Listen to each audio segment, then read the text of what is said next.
Hello and welcome to another Magic the Gathering draft video. We're in a Wilds of Eldraine premiere draft. As always, click like, subscribe, leave a comment. It supports the channel in a huge way. It's all free to do. And you can let me know your feedback. What do you want to see more of? What do you want to see less of? Always happy to hear from you here. Our pack. Let's get into it. Ariette, 1 white-black for a 2/4. Each creature enchanted by an aura you control can't attack you. So if you put cursed rolls on their stuff, they can't attack you. That's kind of cool.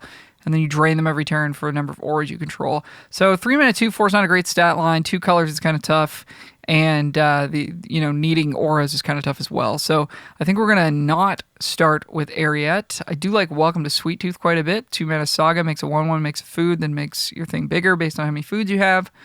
I like Hopeful Vigils, best white common. Torch the Tower is best red common.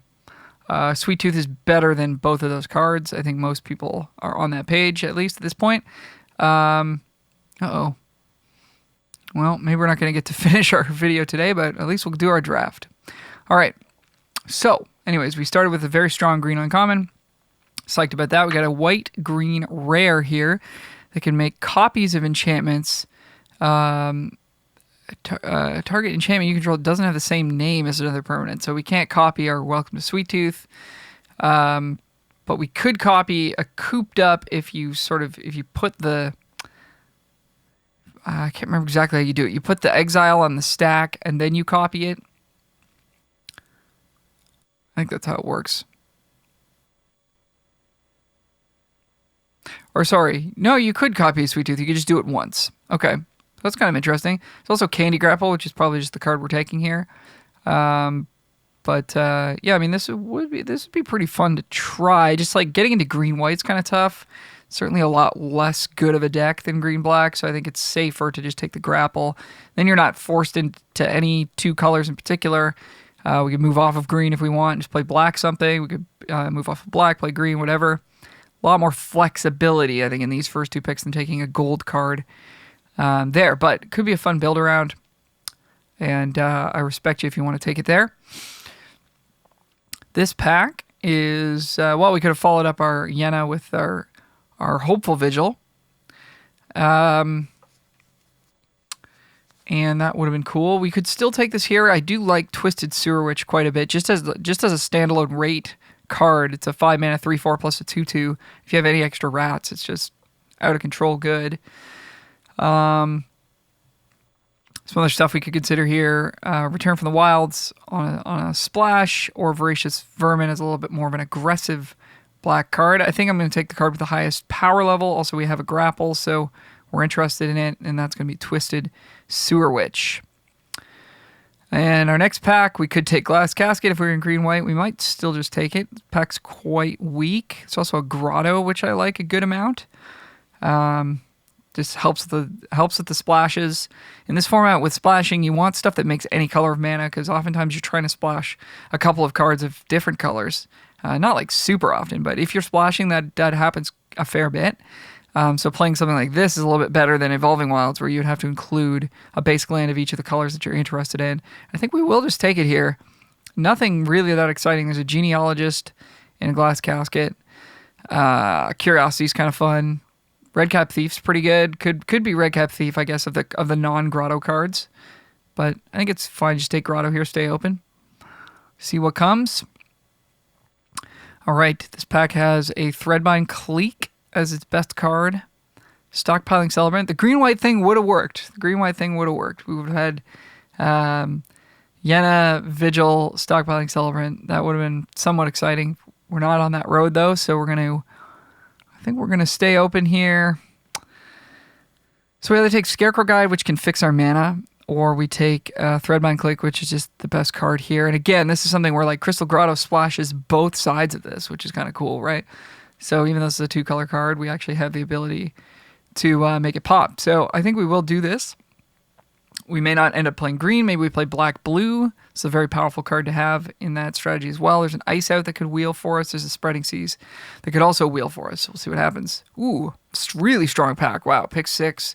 Hearth Elemental, excellent red card.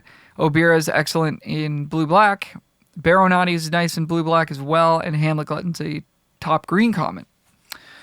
So, boy, that's tough. That's real tough. Given the road that we're kind of going down with taking the Threadbind Click, I kind of just want to take Obira. Seeing like Baronati and Obira's attendance in the pack too, like probably not gonna. We could potentially wheel one of these. Like, for there's only gonna be like 2 cards left in this pack. One of them's gonna be the battle card, and then maybe one of these. So I think I'll take a little bit of a flyer on it here. The red card's nice to see as well. Red is obviously excellent and maybe the best color in the whole format. But it's the first sort of red card we've seen, and it's one that tends to be a little bit undervalued on arenas. People just aren't quite on the page that card is as good as it is. So I'm not going to take it as a strong signal. I think the Obira is kind of an interesting signal, pick 6, that like blue and black might be available to us. So I'm going to try it here. Not seeing any green. Just going to take an excellent black card here to follow it up. So this is where the pack would have dried up for us if we were green-white. Some food for thought there in terms of like staying open. We're just maybe starting to find a lane, whereas if we lock into green-white early, now all of a sudden we're not seeing any, would be pretty concerning for us. Okay, this pack is really bad. Yeah, not much to say about it here. I guess Fell Horseman's fine-ish in a controlling strategy. We have a lot of creatures that are good that we would want to get back, so sure, I guess we'll just take it. It's pretty bad card though. All right, Prophetic Prism is nice if we're going to try and splash Threadbind Click, which we certainly are. The white side of it, I mean, if we're going to be blue-black. But we could also be white-black splashing the blue side of it. Obira's Attendance, I think, is pretty darn solid. This card always bothers me when opponents play it against. Yeah, we don't need the rare here. I think we're just going to take the Prism, just kind of stay open. Whoa, nice. Okay, Wheeling. So we're definitely in the right lane here. Wheeling Spellscorn Coven. This is an extraordinarily powerful card. Even if you just cast the creature side of it, but if you get to do the adventure as well, you're pretty happy. Stall the opponent out and then make them discard, just sort of grind them out of resources. So we're definitely black, and then we're actually not really locked into anything as a secondary color here, which is nice. It's a nice place to be heading into pack 2, because we can just sort of, if we open a sweet rare, we can just take it and move into that color. We'll take a Not Dead. I don't think I've actually main decked this card yet in the format, but okay, Genealogist coming all the way around. Not super surprising, but it is a solid card. I don't know if we're supposed to take Curiosity here or not. We've got, I mean, you want creatures with flying or you want the Catapult. I think we'll try it here. It doesn't feel like we're green. Doesn't feel like green's coming our way. I think I like Spreading Seas over Slight because you can bargain away Spreading Seas. Okay, Attendance came back. All right, so I think we read that pack pretty well, honestly. Looking certainly like we're blue-black at this point, because we're going to pick up an Archive Dragon here, which is like kind of a bomb-level blue card. Maybe we'll wheel this Fey Court. That'd be kind of exciting. I haven't played blue-black yet. Or maybe I did once, actually, off-camera to not much success. The rare is Bramble Familiar. Nice green ramp card. But I like the lane that we're going down here. So we'll take the dragon. This card, like, you just concede if you're on the other side of the battlefield. This comes down. Like, it's really hard to beat that card. Okay, we've got Prism and Grotto for fixing. So we could pick up a Guide or maybe an Evolving Wilds here just to really shore that up. Then we can sort of splash anything we want at that point. Otherwise, we're taking Aquatic Alchemist, which is not bad. We need stuff on 2. We're not super spell heavy, though, at the moment. But, getting back your Candy Grapple or whatever is decent. I think we'll just take the Wilds here. Again, just kind of stay open, see what happens. Okay, wow. So some good options for us here. We've got Stopgap. It's a nice bargain payoff. And if we pick up a Hatching Plans at some point, which seems fairly likely given how much blue wheeled around, we're going to really want cards that have bargain. Probably going to get this Fairy Fencing back. So I think we're supposed to take the Stopgap here. Shadow of the Oath is also quite good. I guess if we didn't have Archive Dragon, we would be less priced into blue and we might take Shatter here. But I think in anticipation of hopefully picking up a Hatching Plans, we're going to take that. There. All right. Succumb to the Cold's not very good. Twisted Sewer Witch I like quite a bit, as we've said. Sweet Tooth Witch is also quite good. Given our curve, Could use some more early game stuff. We don't have very many 3-drops, which is unusual in this format. There's also Collector's Vault, which can take over a longer game. And our deck is somewhat positioned to play that, but we don't have that much removal, so we're probably a little bit more likely to be tempo-y, which probably means we want Sweet Tooth Witch here. So we're going to take that. I do like the Sewer Witch a lot, as I've said, but just like don't want to load up on too many high mana value cards. All right, another stopgap. Hopeless Nightmare is quite excellent. Feed the Cauldron's quite good too. So we want like 3 cards. We would even take Tome Seeker here. Yeah, it's a tough pick actually. I think we want to probably just take Hopeless Nightmare, bank on wheeling stopgap, or we take Feed. I think it's one of the black cards because I think we're going to wheel a blue card. And actually, I think I'm going to take Feed here because we're pretty low on interaction. We just have Candy Grapple and Stopgap, so we just need ways to kill things. Unfortunately, would like to take the Nightmare there, but yes, this is another reason not to take high drop cards because this comes around somewhat late, and I think we will pick it up here. Although we saw one earlier that we thought we were going to get back. There's a Rat Out, which is like a nice early interaction card.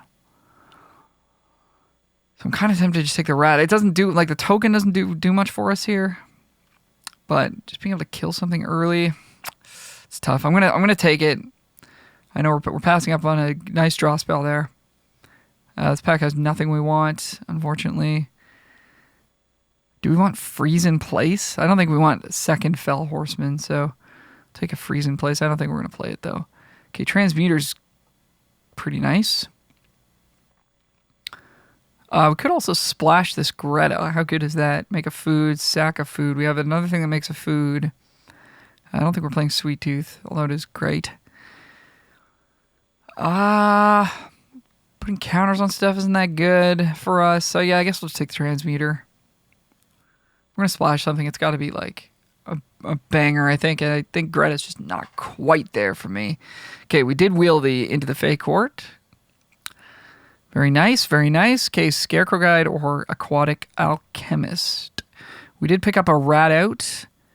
So our spell count is increasing a little bit here, so I think we'll take the Alchemist. It blocks quite well early, threatens things. Okay, we got the Fairy Fencing back. Don't have that many fairies, as it turns out, but might be good enough. Guess we'll take the Vault here. Probably not going to play it again. We just don't have quite enough.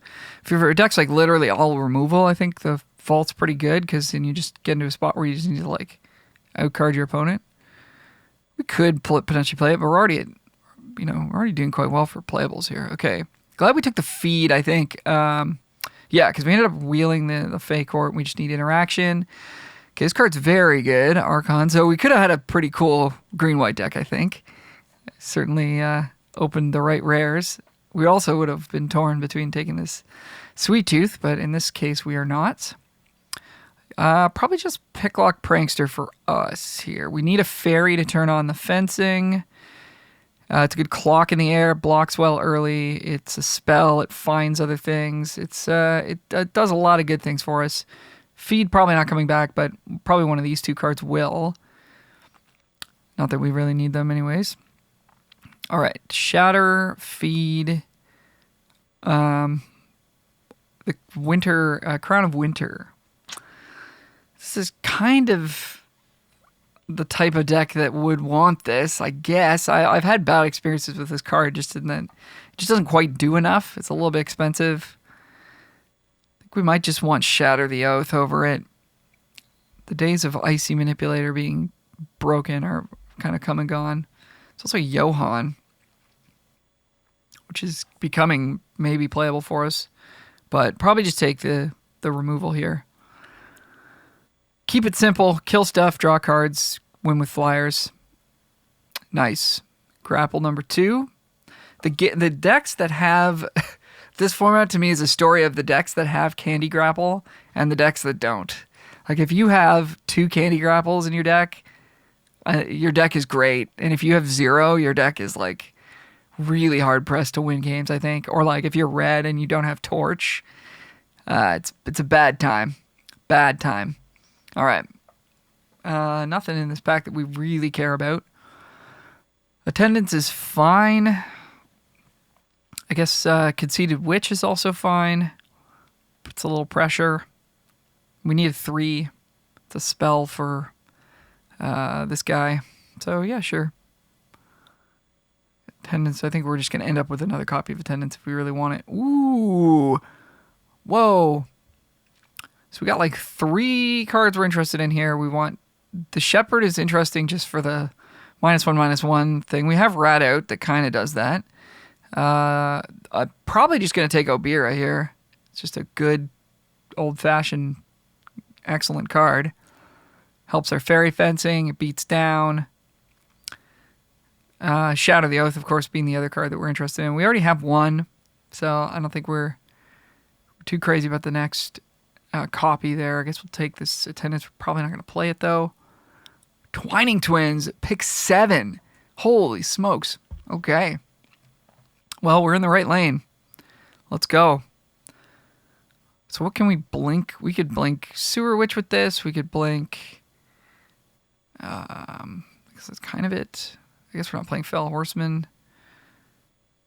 Could blink the Butcher. Could do some stuff. And also it's a 4-mana 4/4 flying with Ward. Very good. Spell Starter pick 8. Love to see it. Thank you. So we need to cut a couple of cards here. Okay, wield all the things. I'm not 100% sure how good Disdainful Stroke is in this format. I don't think it's very good because so much of the important stuff happens in turns 1, 2, 3, and 4. I think we might actually just want Ariat's Whisper. Oh, I didn't take the second Obira's Attendance, though. Maybe I was supposed to just take that there. I don't even think we're playing that, though. Okay, Johan. Is Johan good yet? It's 10 spells. It's got to be better than the rest of this pack.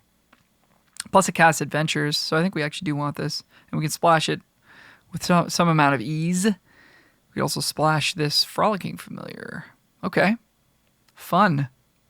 Oh, there's another Attendance. All right, we got enough Attendance. We're going to play Aquatic Alchemist number 2. I don't know, maybe. All right. Kind of a deck I don't have a ton of experience with, so we'll see how we do. I think the plan is to ride a flying creature to victory and I guess try to outcard our opponent. That's just sort of the 2 axes that we're working on. So, Curiosity. Got 3 2-drops that can wear it well and a 3-drop that wears it well. Got a lot of flying creatures. I feel like we can include it here. Obviously, it's a little bit risky because you need to play it when your opponent doesn't have removal up on tapped lands and then get in there. But with our 3 early flyers, we should be able to make it happen. Don't have much in the way to protect the Curiosity creature either with Spell Stutter, so I'm on the fence about that. I think we'll cut this Not Dead, like the other removal spells we have. Probably don't need Spreading Seas. We don't really have any bargain stuff. Prism will keep. Familiar. So we just need to play a mountain. Do we need to play a plains, though? Do we need to play a plains? We're trying to cast this and destroy a tapped thing. So this is where the Evolving Wilds thing is a little bit awkward, right? So we've actually got 2. This is a red card and this is a red card. We've got 2 red cards we want to cast. We also have 2 white cards we want to cast. So like how many sources do we need, right? So we've got, at the moment, we've got like 8 and 8 blue and black sources. The Grotto doesn't really count because the Grotto is only going to be effective at casting our splash cards, and it's going to tax us for doing that. So we won't want to count it as a main source, but we can count it as a source of red. So that's 3 red sources, and we would want ideally 3 white sources. I guess the third source is the Prism here. So I guess what I'm saying is I'm tempted to cut the mountain and just play an extra land of our main color, which is going to be blue because we've got the 4-drop that needs double blue. And I mean, it's a pretty even split other than that, but yeah. All right. So 4 cuts still. Could just cut Johan and just forget about it and not have the awkward hands where he's, sitting in our hand. But I think he does offer us quite a bit. We've got 9 and, oops, this is going to lag out the client. So we got 9 instant sorceries and 1, 2, 3, 4, 5, 6, 7, 8, 9 creatures with an adventure. So I think Johan's gonna pull his weight. So I do think we do want to play him, which is again is making me want to play that mountain again.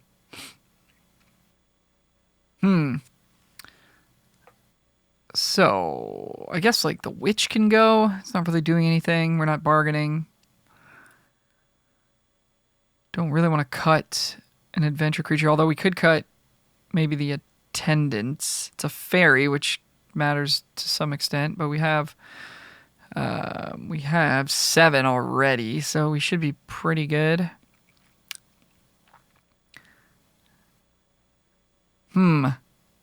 Decisions. Yeah, lots of good cards in our pool, fortunately for us.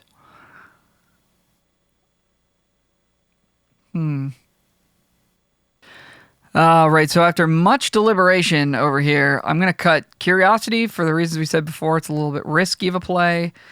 The Butcher, it's tough to cut this card. It's such a great card. The Rat token doesn't do much for us.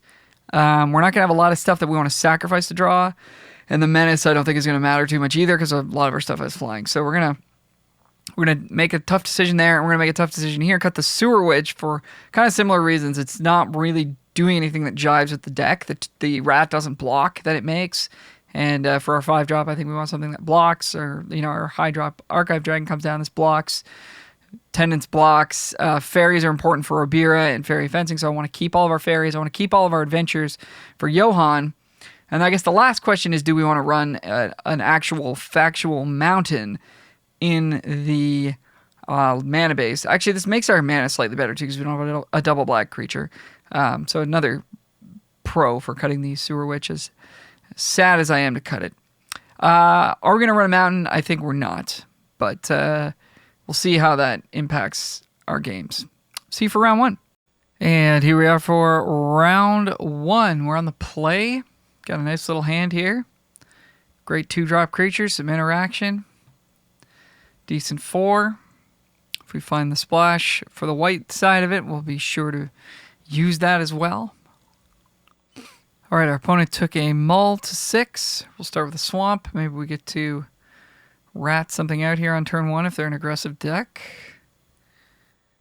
And they are also on blue. Cool looking lands here.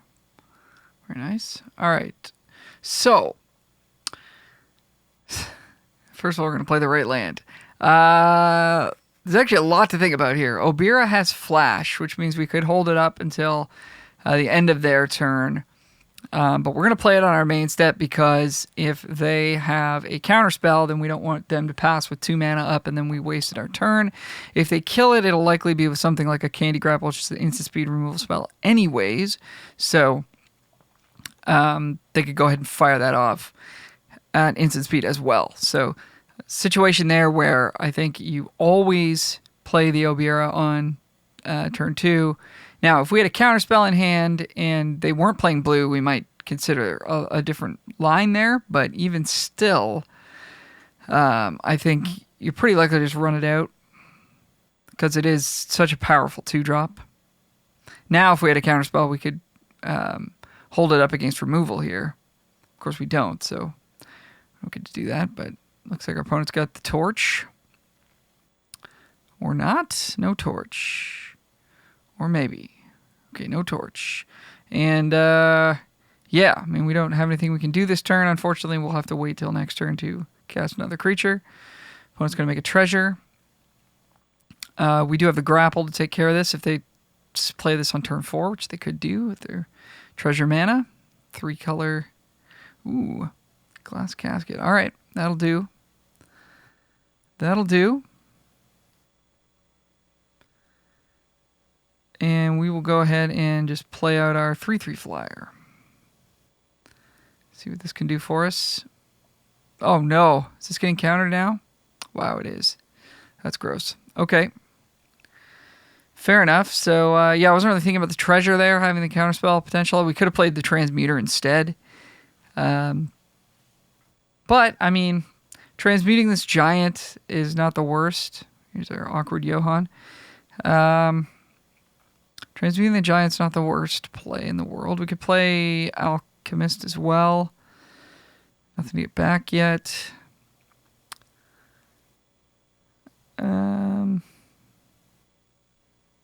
Yeah, I think we'll play the Alchemist. The attack, we maybe get to eat their 4/3 on blocks here. Oh no, this is a sorcery. Oh my gosh. Oh no. That was awful. Okay, never mind. Frig. That was bad. That was bad. Yeah, this would probably be too good at instant speed, right? Alright, well, I guess we're doing this now. Boo! Hopefully they'll play something bigger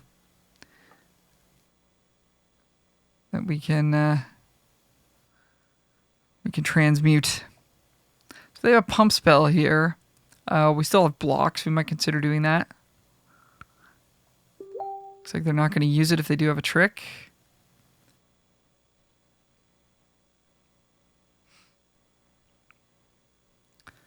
Familiar for 1. Cool. Nice. All right. We're drawing all our red cards, unfortunately. So we make this 1/1. Swing for 3. There's no way they block if we attack. So we're not going to get the rat out value. We could just play our own familiar.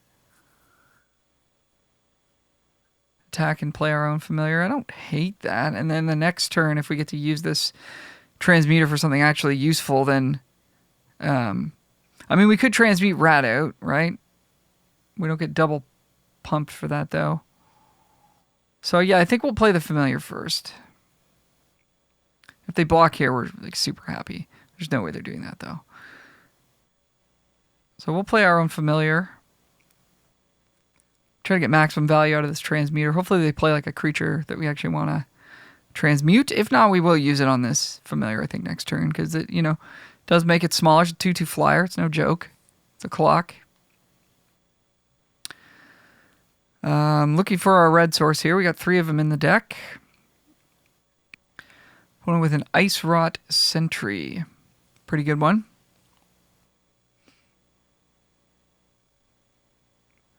Cool. Ooh, nice. All right. Stopgap. I like Stopgap. I think we just cast it on Sentry and swing for 6, right? Draw a card, hopefully hit a land. Nothing to bargain away, sadly, but...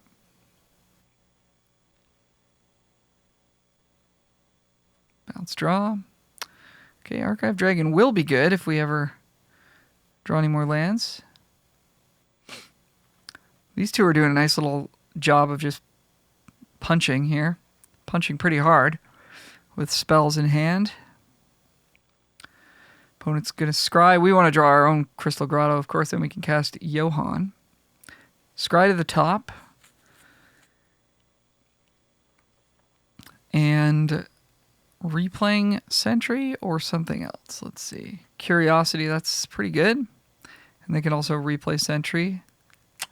Unfortunately, we would love to bounce this post-Curiosity. And they scried something to the top, so they're getting that to hand. And we're going to find out what it is. I would imagine it is a removal spell. Looks like they're going to use it on one of our creatures here. Oh, it's a Tenacious Tome Seeker with no bargain. Interesting. Oh, can't draw lands to save our life. Okay, so I guess we're supposed to like transmute and just kill the familiar with rat out. Somewhat not great value here, but I mean, well, I guess they don't necessarily draw another card because we've got Frolicking Familiar.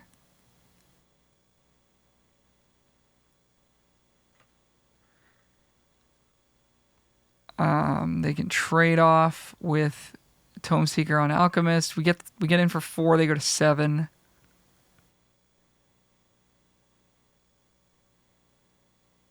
Their thing's dead, but our Aquatic Alchemist is dead. It's tough. Like, if we just get Tome Seeker out of here, we could hit them for like 6 again. Just don't want to lose my Alchemist.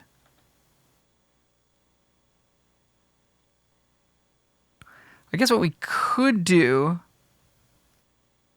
is attack with both creatures. If they block Alchemist, we can rat out.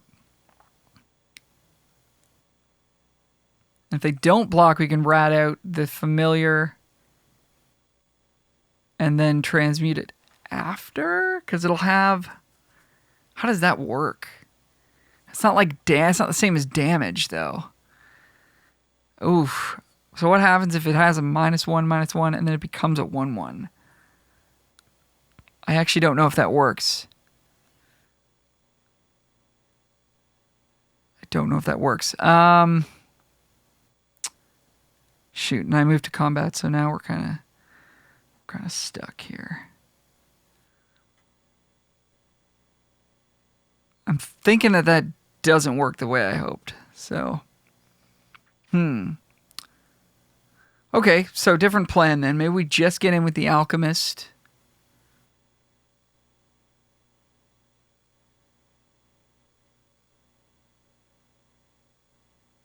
I guess we just get in with the Alchemist. I'm not playing this game very optimally here. Get in with just the Alchemist. They probably just... they're going to block, eh? Alright, well, kind of have to do this now.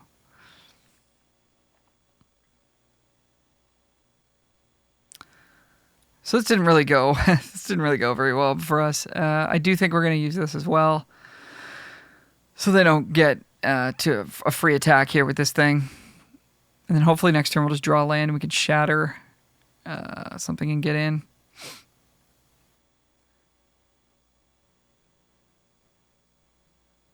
Yeah, they're coming in. I mean, we like pretty much have to block here.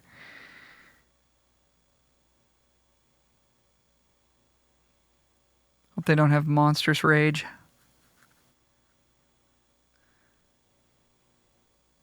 Yeah, that's good too, though. Okay, so they kill our thing kind of for free. Maybe they don't have another land, though, to play their Sentry, and they do. Okay, yeah. Sentry is in play. Okay, we draw land. That's good. So if we shatter the Sentry, we get in for 5, which puts them to 6. And they have a blocker.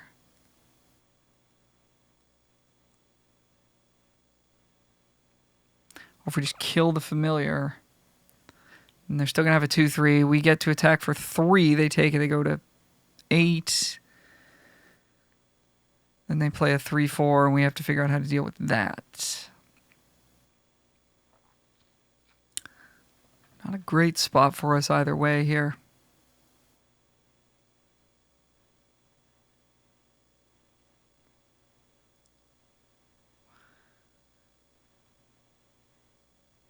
Putting them to 6. It just doesn't do anything because then the next turn they get their blocker in place. So I think we got to kill the Familiar. Put a roll on this guy. Try not to run out of time. Do get in for 4 here. This is kind of close to the same play patterns before. And then, I mean, if we just draw a land, like we're in great shape with the dragon, and if we draw a splash, then we get Johan. And we still have a 3/4 to play here. And we can, like, there's also, like, some bluffing potential, too. Or if we just straight up draw a spell, we can maybe attack through their 3/4.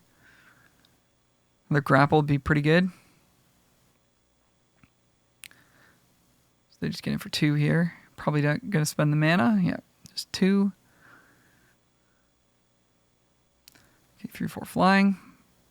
Oh, nice draw. Let's go. That's an excellent draw for us. All right, so we get in for 2. If they block with the 3/4, Or if they double block, they're going to lose both their creatures. Oh, yeah.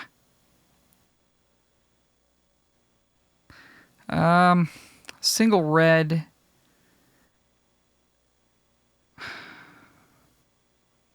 They have like, they have literally monstrous rage. This goes badly for us, right?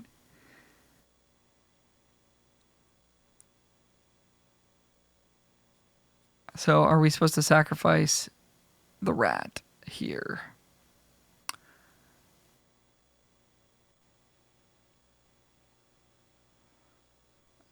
Like it does change our clock somewhat. They won't have a blocker. If this goes well for us, I think I'm just going to play it safe. Because if this doesn't work, then we're kind of in big trouble. Okay, so they didn't have it. So we lost a rat there for no reason. Other than playing it safe. Which is a good reason to sometimes to spend extra capital here. So we're pretty far ahead.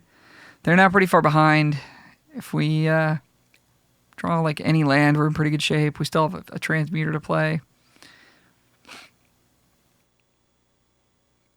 Okay, they're going to buy some time. All right, opponent scryed top, and they cast a Charming Scoundrel. Going to make a roll attached to itself. So they don't have counterspell mana up here, so perfect timing for us to play an Archive Dragon. Get our scry on. Kind of want both of these, right? Of course, we don't want to shuffle away Feed the Cauldron if we do in fact want it. Kills the Scoundrel. Doesn't matter too much to us. Maybe we don't care about Feed that much. Wild's so slow, though. It's like 2 turns before it gives us our red source, right? That if we're going to go for it, we want to just draw it right away. Pretty close to winning already. Like 2 turns away. Probably... I guess if they haven't answered this dragon, then we're really going to wish we had Johan to like get us ahead. So I think we'll put the wilds on top. And, I mean, we know there's a feed there. If we end up wanting it for some reason, we can try to make that happen. But if they do have an answer to this dragon, then like next turn we can go wilds plus transmuter. We have a block on the Scoundrel. And then we'll get Johan going. And hopefully that'll pull us ahead. Because they do have... yeah, and that doesn't die to feed, so okay. They pay their 2, they're going to draw a card. They're going to swing for 2. Okay. So, I think we're... yeah, stun counter, right? It's gross. Real good. Charade is a very good magic card. Very, very good. We're at 11. They're at 7. They draw land. They have a Johan. Oh, my. Okay, this is going to be close. Wow. Hopefully they don't rip something nice here. Right now they don't have good attacks, at least.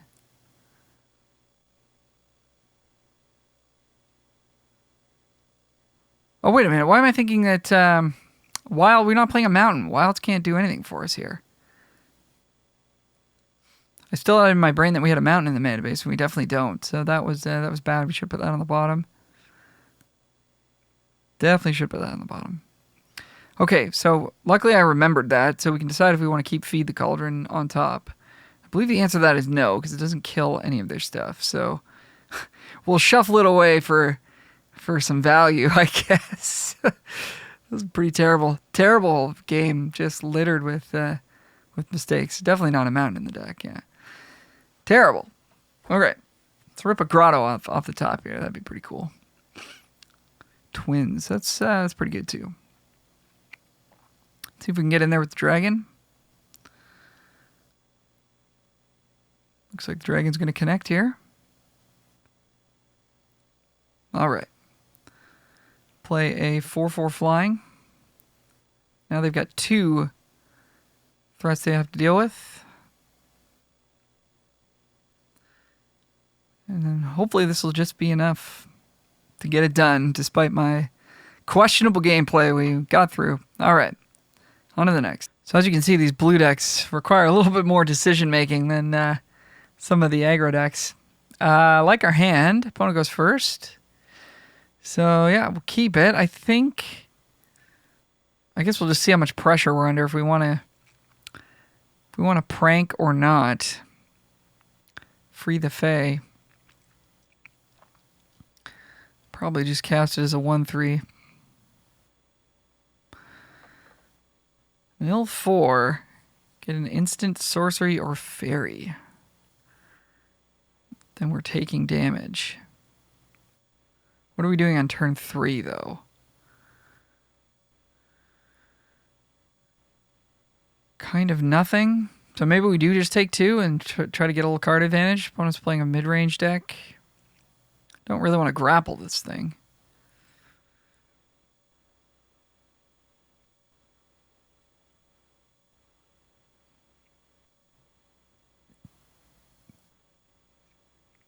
All right, we'll do it. If we had a turn 3 play, then I would just cast this on 2. But let's try for a little bit of card advantage. Take 2 damage. Don't want to fall too far behind on board here. Okay. Witch Stalker in play. Well, we'll see how big of a mistake this was, because next turn we're going to probably cast this, and then if it gets removed, we're going to be kind of sad. Okay, Spell Stutter in hand. And they get to know that we have that. All right, we'll play Wilds here. And cast the 2-drop, I guess, because we need to block. Ostensibly, they have a way to get this online.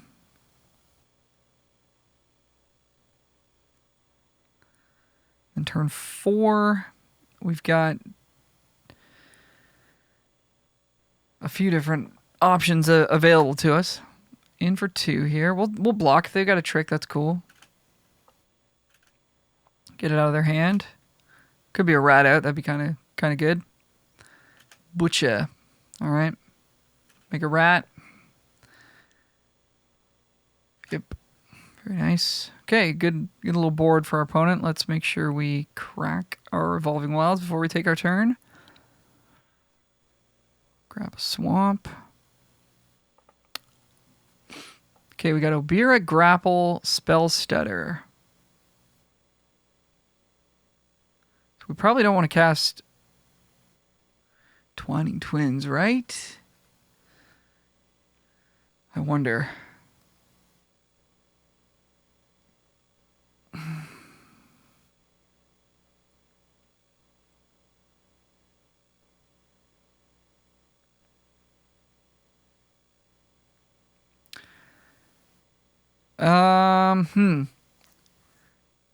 Probably just grapple the Butcher. I guess we'll just wait. I mean, if they play something and we want to make them pay 4 mana, well, that's not going to happen. That's pretty unlikely. The Butcher's not really a problem for us. This Witch Stalker kind of is. I guess we just wait. I think we just wait and see. We're not at maximum hand size, so we've got time. Oops, I don't want to pass through attacks. I want to attack.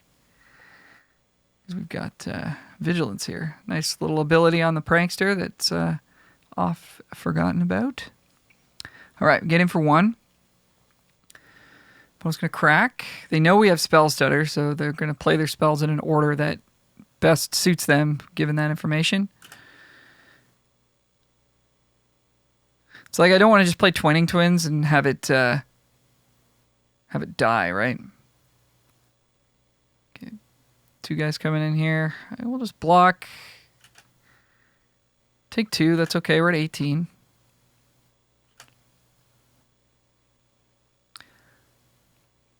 That's it. Okay. Let's flash in Obira.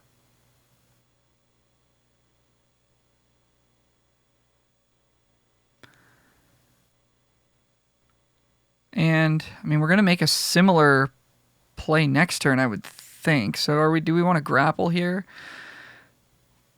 And if so, are we going to grapple the Butcher so they just don't have good attacks?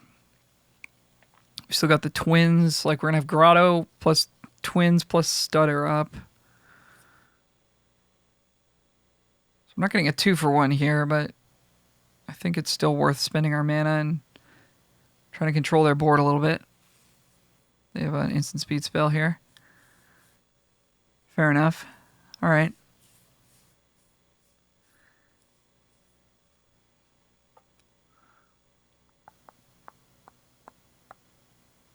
Okay, so,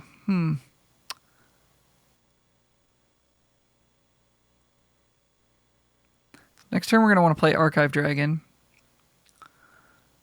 So the move actually just might be to either cast Twins or cast Johan. I guess let's see what's on top. Nice little combo here. If there's... Ooh. It's pretty good. Yeah, we'll keep that on top. I guess like Johan, we could do this on upkeep. And get a little extra value that way as well. A lot of decisions. Because if we just play the Twins, like, that's such a good clock. Just gets going right away.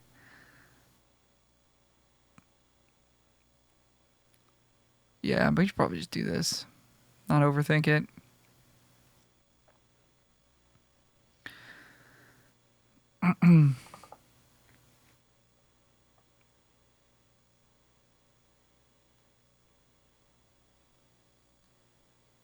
Nice. Okay, well. It's an argument for not playing that. But, I mean, they just used a removal spell. Of course, it wasn't one that could actually target this. Alright, let's get the dragon down. Do some more scrying. Ooh, a rat out on top. Is that useful? Can you use it to kill their rat?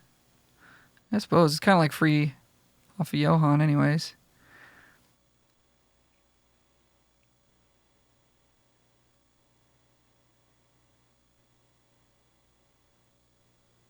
Another cooped up. Nice.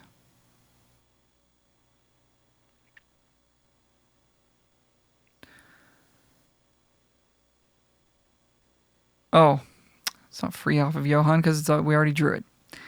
Silly me. Probably still just casting Johan. Not getting much value out of our spell stutter, sadly.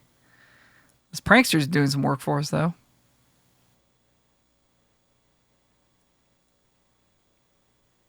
Yep.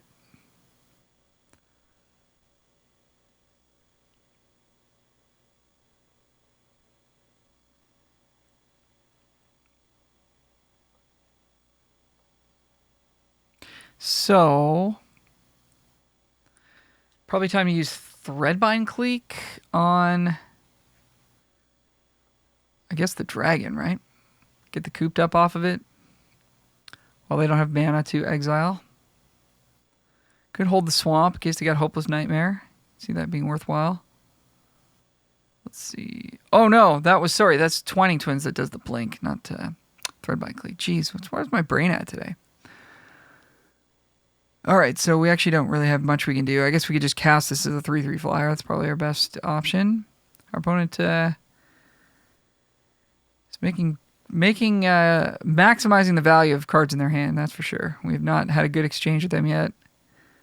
They've hit 2 bombs with their removal, and does this have reach? No. We currently have 3 fairies in play.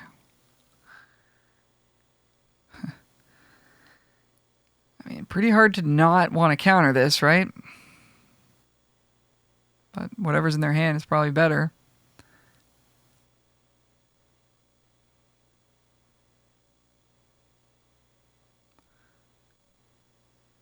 So this exiles stuff and makes food. It's really good.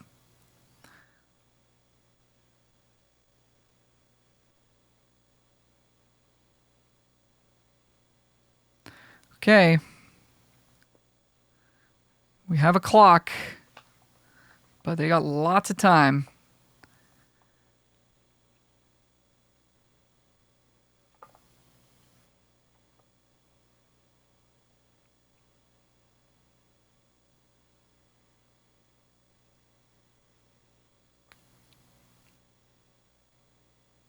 Nice.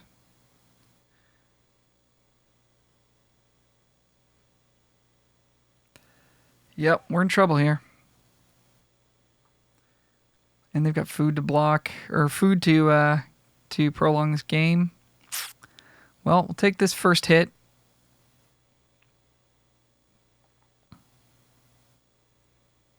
So I guess the answer is we should have squeezed them a bit more. I think the first mistake was tapping out to play the 4/4. We could have held it up and held up the counterspell.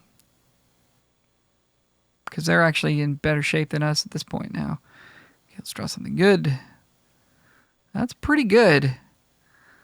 That is actually pretty good.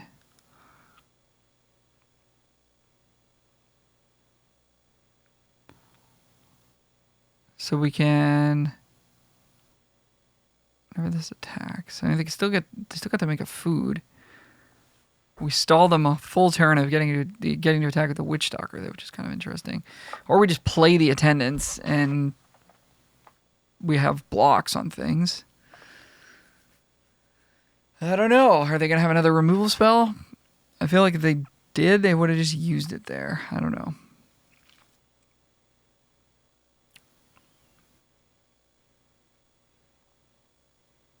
Okay, we want to keep our clock going, so let's see. Oops, that was wrong. Yeah, that was a mistake. So they go to 7. I mean, this is like kind of lethal, except they have more they have life to gain here. So yeah, it's gonna be a while before we can actually get through all this food. So I guess our plan then is double blocking the cottage if they attack with it.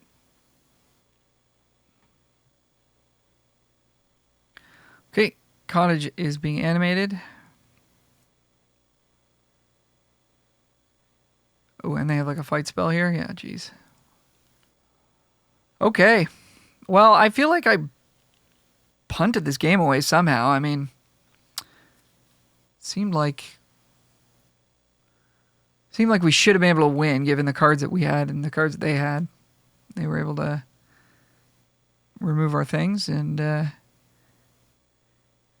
pull ahead of us here. Obira. So we need...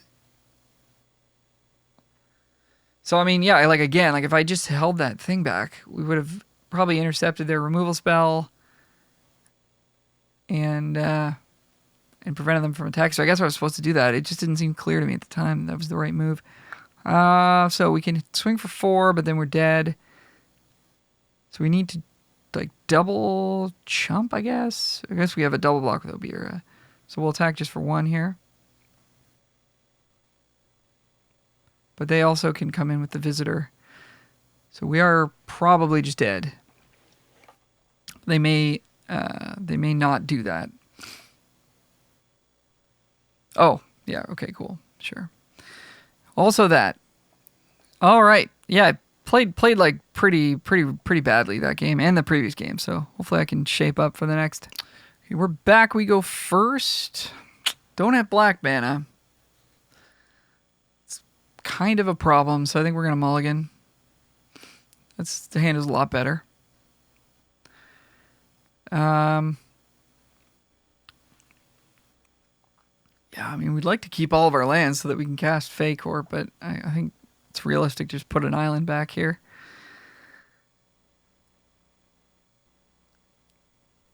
And we'll see what we need to do. So I think turn 2 will hold up Spell Stutter plus Free the Fae. Take it from there. Depending on if we think we can manage their 2-drop or not. We're fairly likely to just counter it. Well, that one's not that good. Maybe we'll let that through.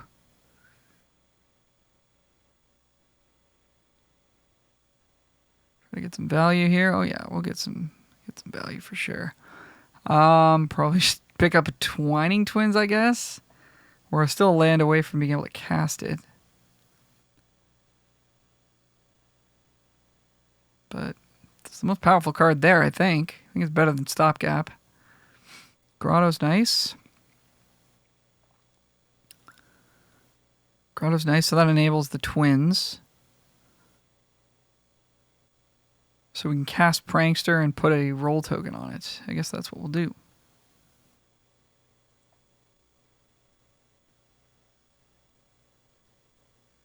Now we have blocks. And hopefully we can sort of pull ahead of our opponent here. That's a really good card. It's a really good card. All right. In and scrying. Well, I wish we'd been able to counter that, but...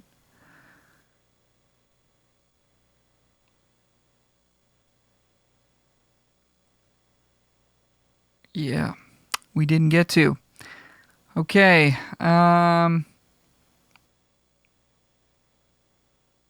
So this can just put things every turn, right? Yeah.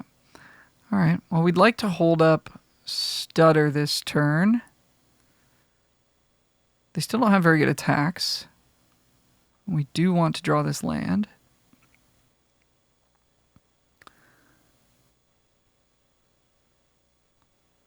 We also have Frolicking Familiar's Adventure available to us. So if we could just pick off this oof if they just come in.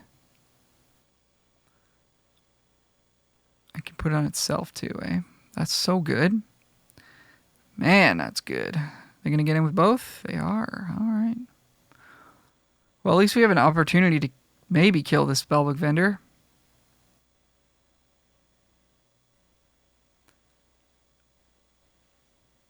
Bottom and...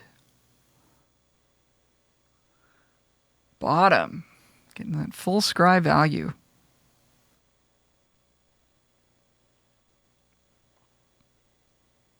All right, took some damage.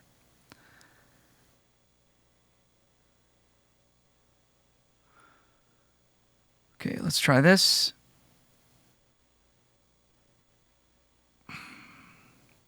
We also have Counterspell backup here. So we can fight a battle. Okay, they have ice out. Cool, so counter the ice out. All right. Whew. Got rid of that thing.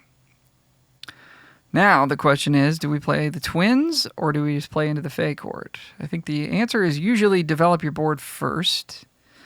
So that's what we're going to do. Get in for 2 here. So now we got a nice clock in the air. They're going to need to find some removal for the twins. That'll kind of work. Get rid of the Prankster.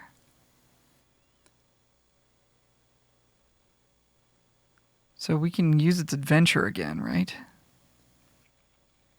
We'll probably just play our other 2 creatures for now.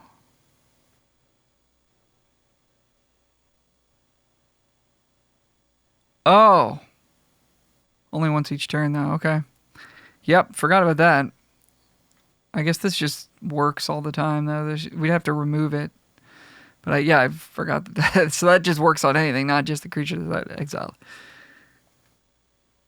Okay, freeze in place. This card's been kind of good. I don't know. I don't really want to give them another card here. Maybe we just cast into the Fey Court. Because this is good to... they'll get 2 cards out of this unless we cast them both in one turn. Really, in for 3. I think we'll just take it. Transmuter.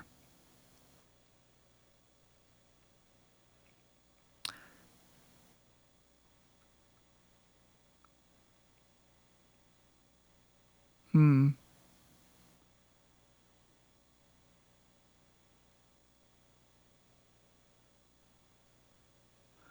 think we just run this out while they have nothing else to do. I mean, we could cast Transmute on the Oof. That doesn't really get us anywhere, but then we get to play the 3/4.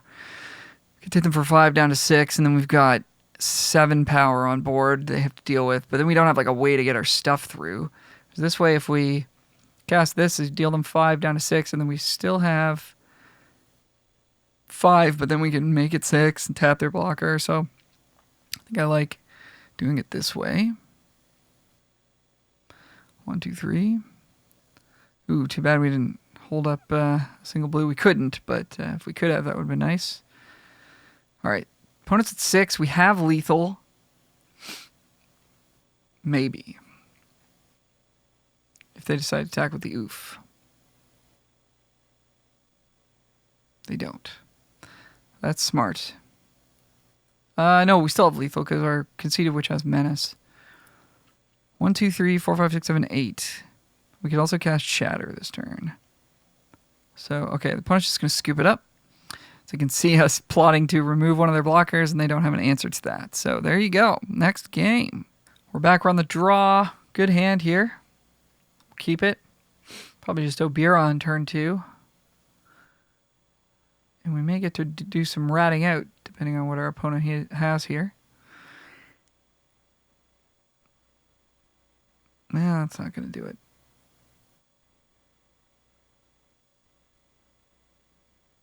So we could play Prankster. Blocks the Ratter quite well.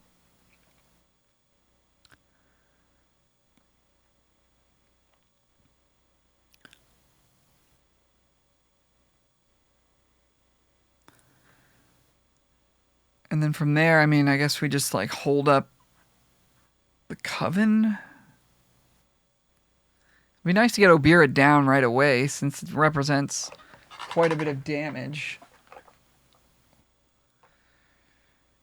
I think I want to get Obira down. I think I want to maximize the amount of damage we can do. Obviously, like our opponent's an aggressive deck, so maybe we're supposed to just be trying to prevent what they're doing. Oh, gosh. Okay. Yeah, nothing we can do about that. We do have some non-token. Yeah. I mean, we can block it and rat it out. So do we just cast Prankster here? Just to have a good block. And we don't get to counter whatever they're playing.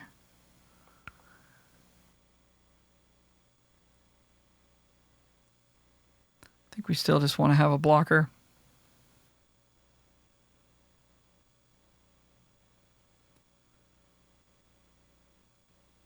But by attacking this way, we can't kill their Totentents with Rat Out, which is kind of what I wanted to do. But I also want to deal them damage. I don't know, man. This game's hard. Voracious Vermin. It's a good card. Good card indeed. I guess we'll just kill that.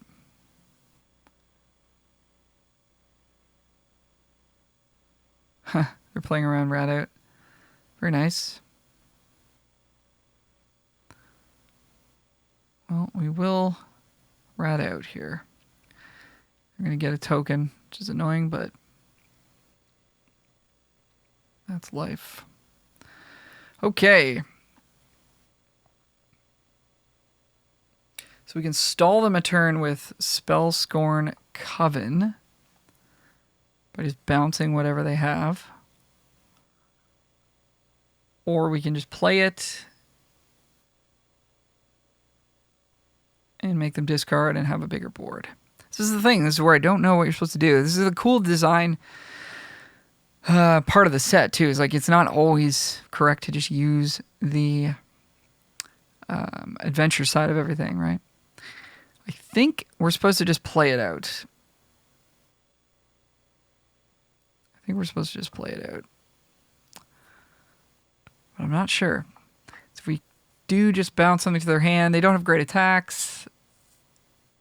So that that lengthens the game, which is something we're interested in doing.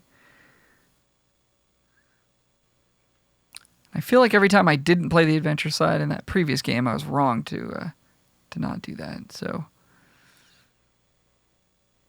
could also just cast a 3/4 here. All right, let's I'm going to go against my gut a little bit just because I'm like trying to learn here, trying to get better at the game. I think we're going to use the adventure side. I see the benefit in doing so. Oh gosh. Well, yeah, especially if they've got gnawing crescendo.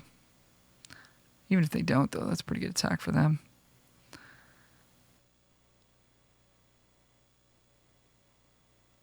Could have blocked a rat there. Oh no, but they could have given it death touch. That's why we didn't do that.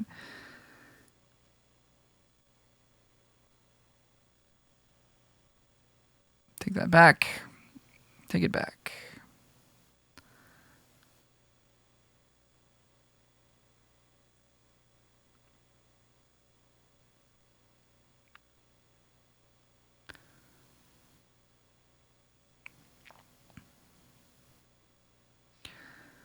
So, we have an attack with our rat this turn.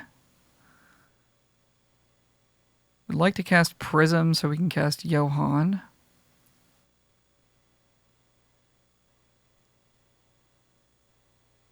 This thing's very good too. We could also draw a counterspell, which would be kind of interesting. So I think we'll... Like, not getting a body into play is so rough this turn. Because, like, at best, we're going to transmute something into a... Like, it only diminishes their board by 1, right? So that's tough.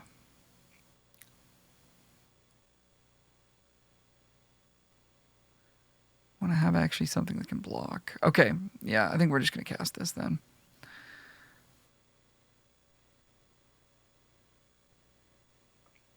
Man, this game's hard.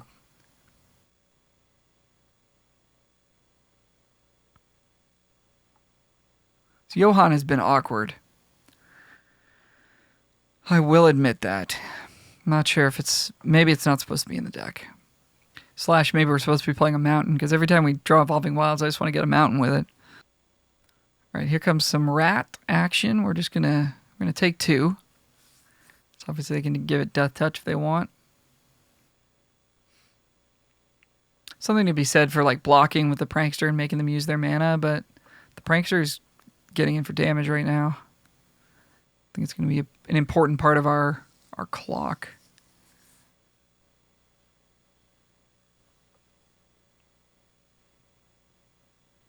Okay, Belligerent is in the house. So if they've got 9 Crescendo, we're in big trouble. Oh gosh, Gumdrop Poisoner. That's not a fair card. That's going to be hard to beat. It's hard to beat on a good day. And I'm not not having a great gameplay day already. All right. Stopgap. Well, we can bounce their food, which would prevent their poisoner from doing anything. Sack our rat token, I guess. Maybe draw into Spell Stutter.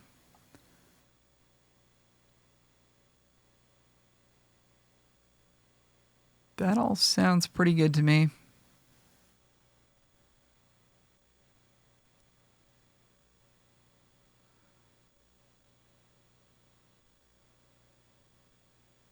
Just a land. Useless land.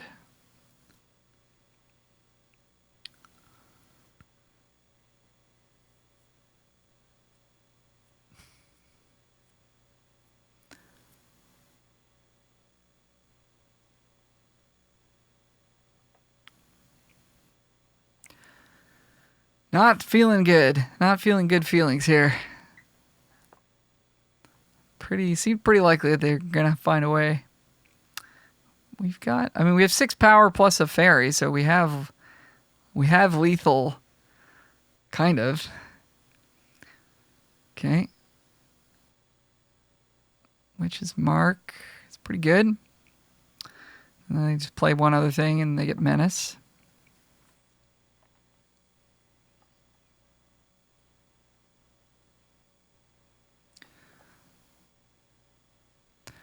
Embereth Veteran in place. They're going to get the Menace happening on the Bullage. Inclined to double block that. We lose our transmuter. Take 2. How bad can this go for us? If they have a rat out, if they have a candy grapple, we like lose on the spot. They're not hovering over their hand though.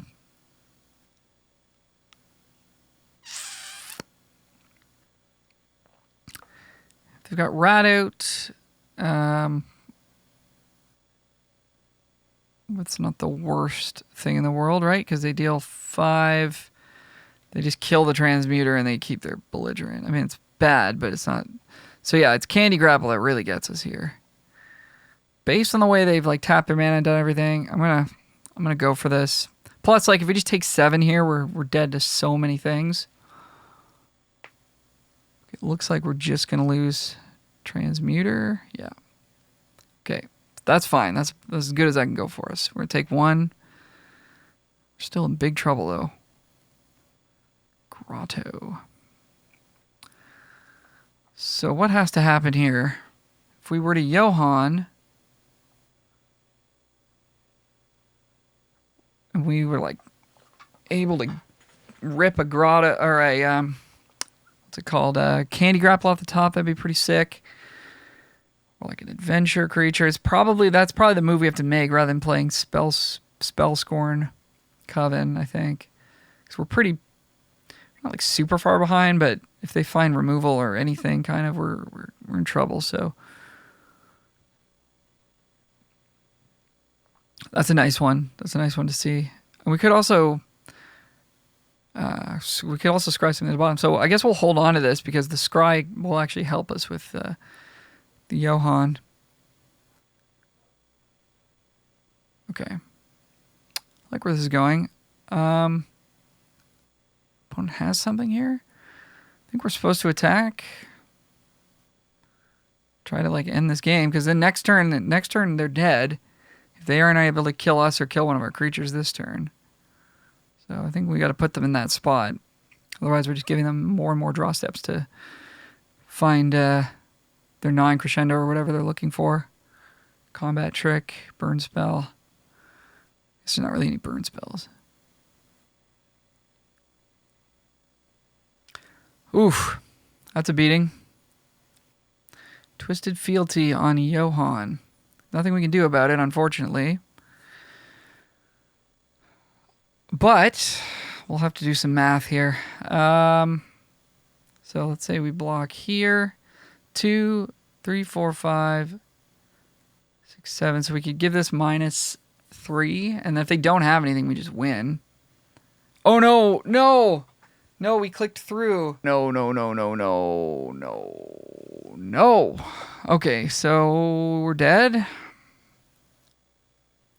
2, 4, 6, 7, 8, 9. Oh my gosh, I can't believe that. Okay, we're dead. So what we needed to do is, in response to this, we needed to shrink this, but I didn't do the math, and didn't think that this was going to happen, so we did. All right, well, I'm having a pretty poor, not really seeing the game very well, so I'm going to take a break, and I'll come back to this another time when I'm, I guess, a little bit refreshed mentally. So we'll be back. All right, we are back, hopefully with a better brain this time.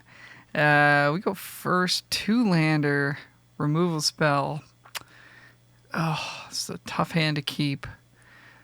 We need to draw literally running lands for this hand to really do anything. If we were on the draw, I would keep this, I think, because removal spells tend to be a little bit better on the draw and get a mana advantage, and we get that extra look at finding some lands. Gosh, it's a tough one.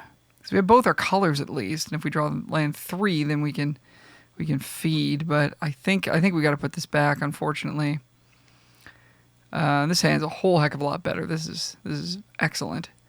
In fact, it's pretty tough to even know what to put back. This hand's so perfect. Ironically, probably a land, right? So we can go Turn 2 Prism if we don't draw land to find one. Then we've got Familiar to interact, Attendance to interact. I think I like it like this. Much more comfortable with this hand than the previous. Okay, we did hit a land. So now the old, do we use Prankster for value or do we just put it out there? I think we'll use it for value here.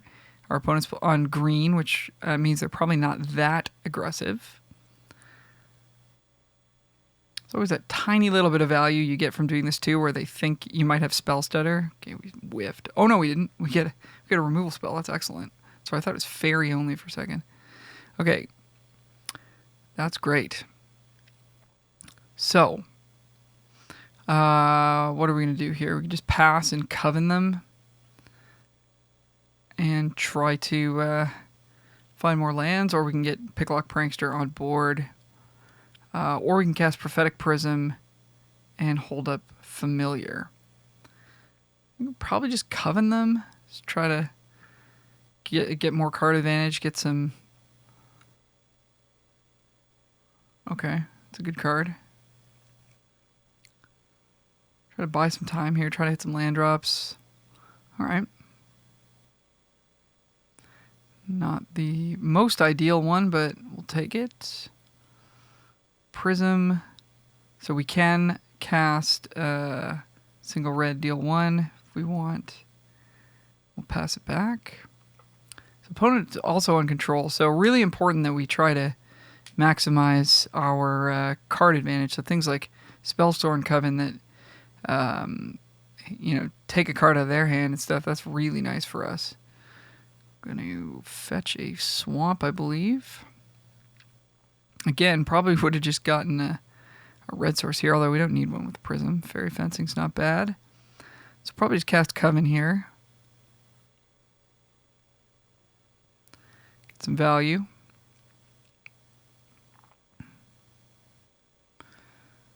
And then force them to hold up mana if they want to keep this thing at bay.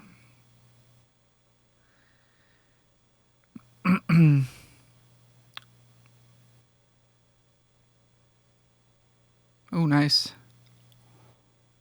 Okay. So, that's pretty interesting. So we could... if we wait to try and draw Twining Twins... If we had Twining Twins, that would be excellent. I don't know if we wait to draw it or if we just kill our own thing with Familiar. I guess we'll just see what we draw. Okay, land.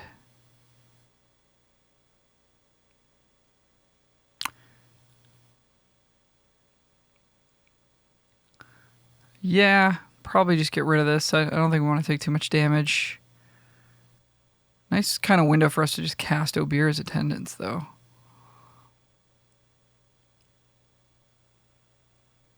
Let's grapple in the yard, we can get back. Yeah, the only awkward thing about Familiar is that it's mana inefficient.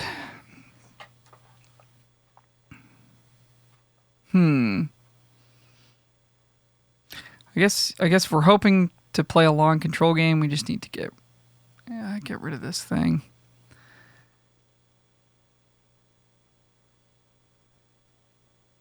And maybe just cast Aquatic Alchemist Picklock Prankster this turn for maximum mana expenditure.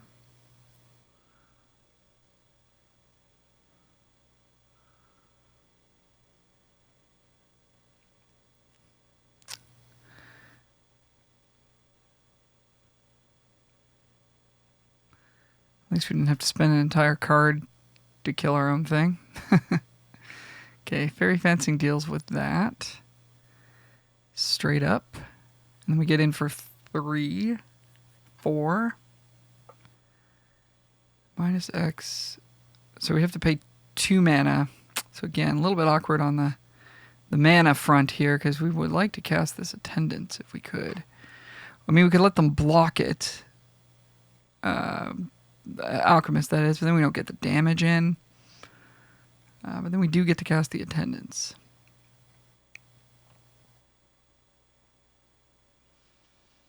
Also, somewhat of a chance they just take it.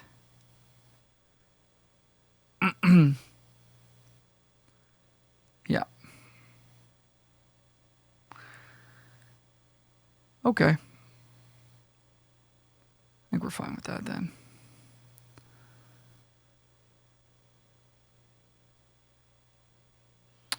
So we got -3/-3 at will here.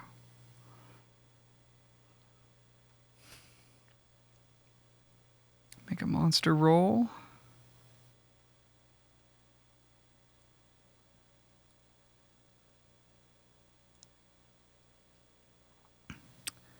And they're going to get back that thing. All right, sure.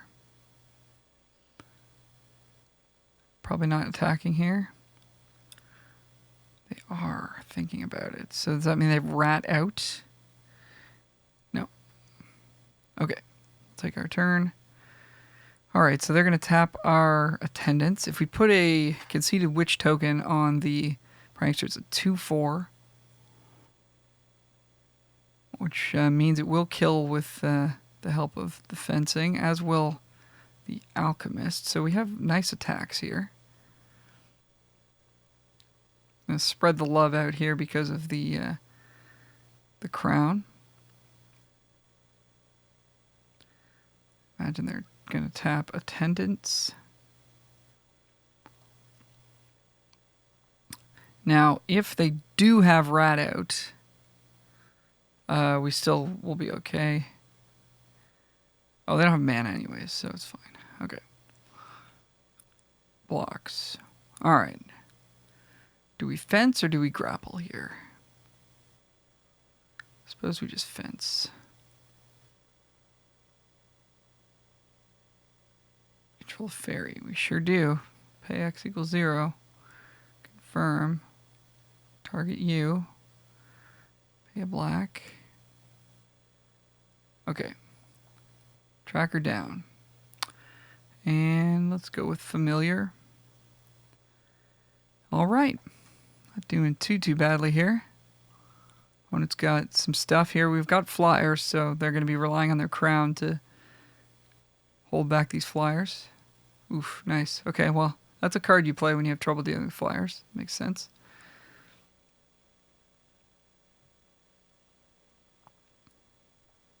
Opponent passes the turn. Let's go to combat.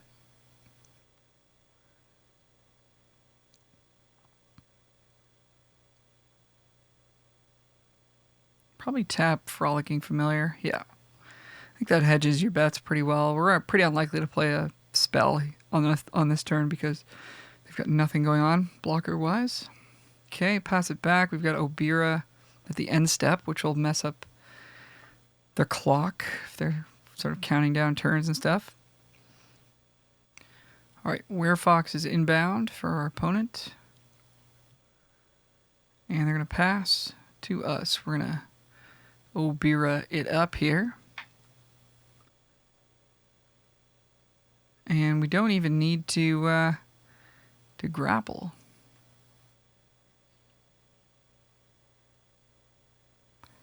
Tap Familiar, I would think. Tap Alchemist. 2, 4, 6, 8. Probably tap Familiar. Yeah. Well, if we grapple, 3, 4, 5, 6, 7, 8, 9. Not enough. Okay, opponents just had enough. All right, very nice. See you for the next game. And here we are again. We go first. Don't have black mana. And have several cards that we can't cast, so we will mulligan. Oh. That's a tough one. Same deal here. I mean, we can cast Grapple, but if we don't find an island, we're doing 0. And this Twining Twins can't do, like, we're not going to have double blue very reliably at all. So go to 5 here. It's going to be rough. This hand's good, though.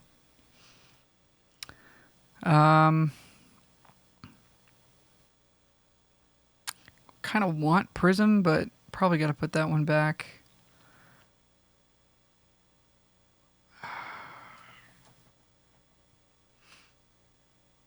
Conceded Witch has no target. So probably put it back as well and just hope that we Hope that we draw something. Oof, no, this is not what we want to see. Oh no. Oh dear. Oh dear. In for one. No 2-drop. No 2-drop. No 2-drop. Okay, good. All right. Okay, put lands on the bottom, I think, at this point.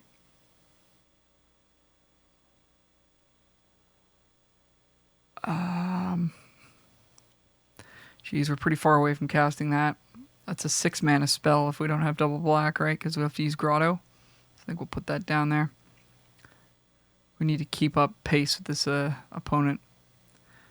Okay, they've got something at instant speed. Could be a grapple, torch. Oh, okay, well. Buy ourselves a turn here. Jeez, this is going to be really hard. Really tough. Well, there's your second black source. Okay, I guess it's Spellsworn Coven, and then we'll bounce Totentons next turn. Just try to stay in it here. Nice.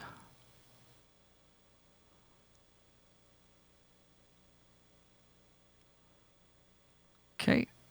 They're going to attack for 1. We're going to take it because we don't want them to get an extra rat. Or not. Okay, cool. Yeah, let's bounce this. This would die into 2 rats. I think that'd be a good attack there on their part. Grapple, that's a nice draw for us. Really nice. Okay, they showed us they won't attack into Spellsworn Coven.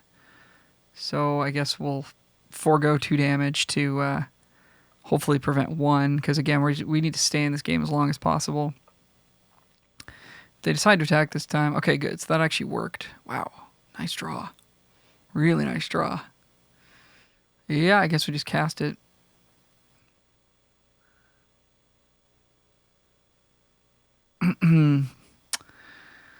Well, don't want to land, that's for sure. Do we want a 2/2 flying? I think we just do. Again, probably don't want to attack here. Because this blocks Totentons and doesn't kill it. Although, well, that's fine though, because if we kill this, that's good for us. I guess it's just like if they have, what do they need to have here? They need grapple, but they don't have bargain. They would need the 5-mana kill spell or the 4-mana kill spell with an extra mana to pay. Okay, all right. It's somewhat unlikely they're going to have all that.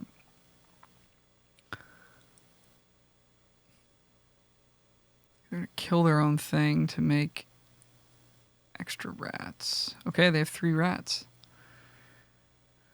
Okay, well now they've got bargain. In with everything. No, just the rats. Okay, we'll take 3.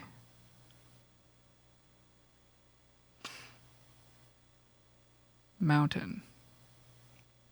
Cool. Okay, we have a chance to win this game. And I believe the best way to proceed is to just try to kill them as quickly as possible. Is that right? Can eat a rat. Yeah, I think we get him with both here because we're going to kill their Totentons. Probably right now. Just don't want them to have a combat trick and then we take a lot of extra damage. So they have 4 rats. We're going to eat one of them.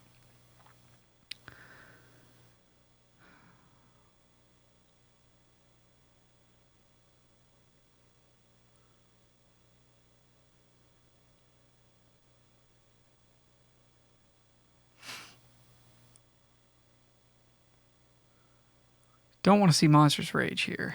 Yeah. It's gross. Okay, so we're at 9. So we're dead to 9 crescendo, but not anymore because we have the attendants. Do we just cast the attendants? Because if we hit them for 6 here, they're dead on board. They don't have an instant. But if they were to draw Twisted Fealty, we would need attendants to not die. So, and yeah, they could have some combination of like removal spell plus gnawing crescendo, although I'm not sure what that exactly that would look like. Fealty, I guess, is the main card that we're playing around. Looks like they do have it. 1, 2, 3. So that's only 7, but 7, 8. Yeah. Okay. So we're gonna do this. Can we do this now so we don't have to pay the ward? I mean, it's a little fancy play, but I think that's kind of funny.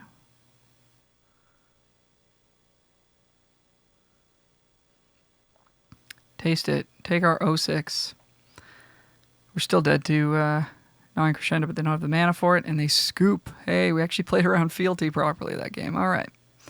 All right. Man, not getting good openers. And I don't think this deck really wants to be on the play. We'll mulligan. His hand's also bad, but we can put Johan back. So we can't cast it. Grab an island.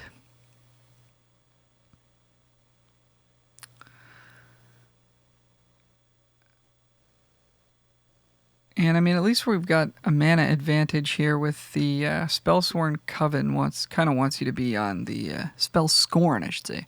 Wants you to be on the play. Hatching Plans, that's quite good. Okay, let's draw a removal spell or something cool. Wow, our pick of the litter here, jeez. Okay.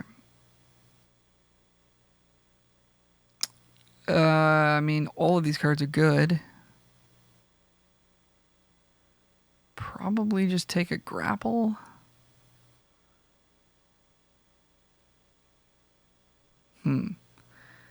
Blue-white. How good is Obira going to be in this matchup?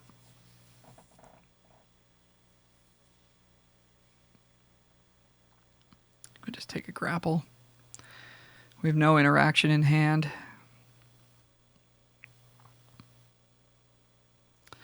Again, we'll just bounce their next spell, try to get ourselves back into the game in terms of drawing lands and stuff like that.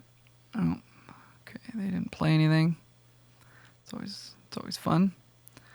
Okay, we'll pass it back. Same deal.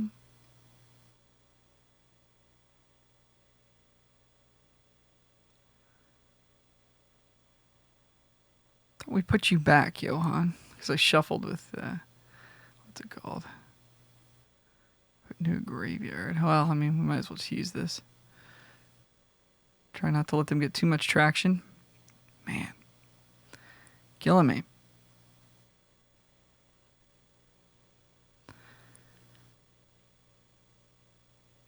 Got some good cards in hand, though. They also miss land? I think they did, yeah.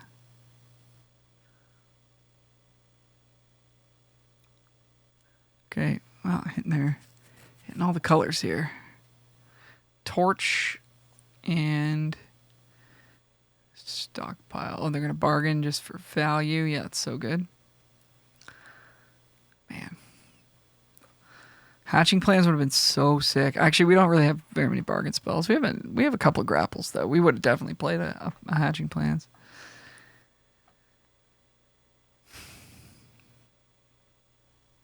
Okay.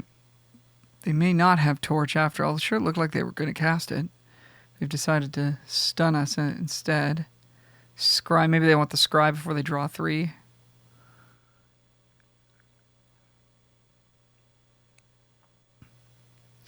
So, I mean, we shouldn't play Threadbind Click because we're like certain they have they have the Torch. We could play Coven. Don't really want to give them that either, though. This is gonna be a long game. I think we just play Prankster. Let them torch Prankster. I want to keep actual threats. And like, I guess low key represent a counterspell. Really, they don't. Are they just like actually just trying to screw with us? That's pretty amazing if true. Okay, they chose not to return Hatching Plans. Stockpiling Celebrant, I don't think matters to us that much.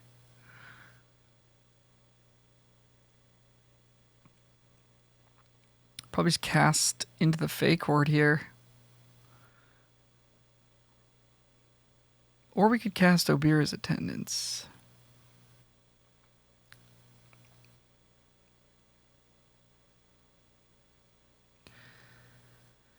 That's an interesting concept. Yeah, maybe we just do that. Let's see what happens if they torch our guy. Okay, they just don't have it. So I don't know. They were pretending they had it. That was pretty cool.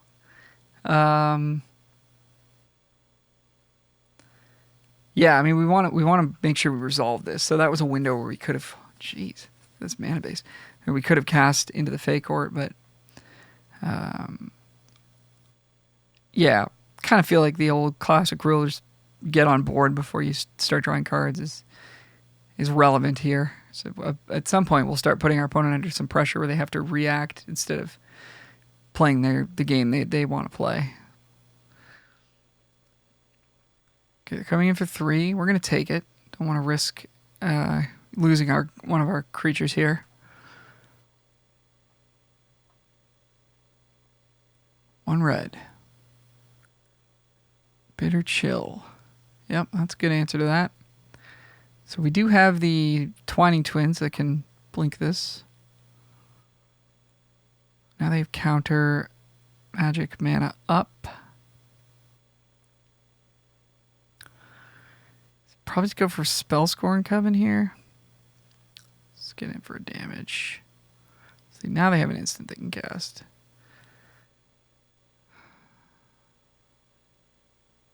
We got to play something. I don't think we can just sit here and do nothing.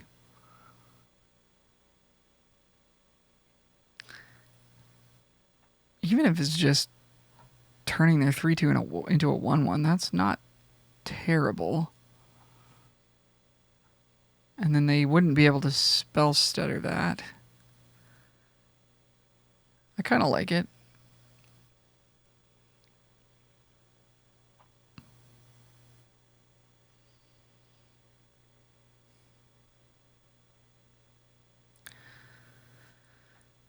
Yeah, just trying to give them value here. Try to make sure that our good cards get through where possible. So we're not. This is not a quick game.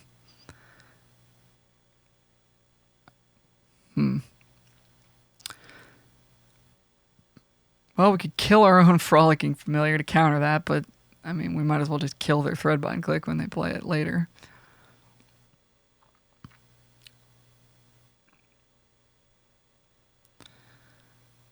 All right, we'll take our turn.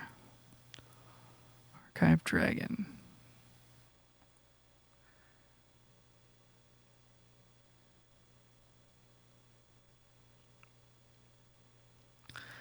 Okay, well, we got to give them something here. We'll give them Vantress Transmuter, see if they want to counter this. It certainly seems like they have Spell Stutter, just the way they're holding up their mana and tapping stuff. But also, I feel like they might have just used it there. They're going to bounce their own Celebrant, sack Hatching Plans. So good, man. Hatching Plans is so good. Okay, they got 1 million cards. They got no board. They're probably going to hit a land drop, though, which is good. And cast their Threadbind Click.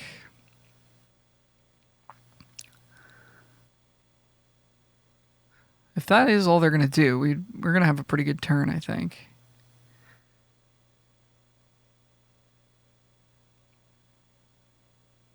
Probably just... Bit Transmute is a 1/1. A Scarecrow Guide. Okay, so they're tapped out. Grotto is good. Don't need more lands really at this point. We don't need to kill Scarecrow Guide. Looks like they've got all their colors. So we have 1 turn here to actually resolve a spell, and I guess it's got to be Archive Dragon. So there's a chance that they don't have a way to deal with this, and we don't need either of these cards. So we get to set up our draws a little bit, set the tempo here, get ahead on board, put some pressure on them.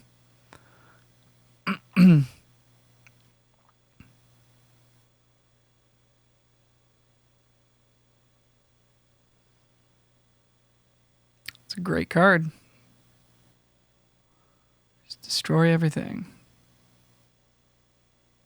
Draw an extra card too while you're at it. Nice. Well, that's going to be hard to beat. We extended into that pretty nicely for them. All right, so we are at 1, 2, 3, 4, 5, 6, 7. Do we just get Johan going or Coven, or do we just fake Horde? Again, just want to get ahead on board where possible here. Johan's kind of tough to kill. We might actually get something off the top too. And we get to hold up grapple, which isn't bad.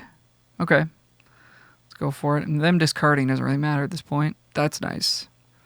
Potentially. Because they're like a little bit mana constrained still. Might get to use that.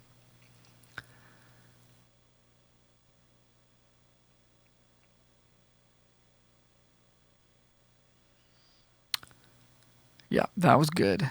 That was really good. This is the right kind of deck for Expellion Interlopers too. Just a ton of card draw. Stop it. Do we want to stutter them here? What are they going to do? Play Celebrant next? I think it's fine. We might actually get... holding out hope that we actually get to use this. Okay, they're going to play the 3/3 flyer. They're going to play 3/4. Nice. Okay, well that's... that we can't kill. Let's try it again. Rat out.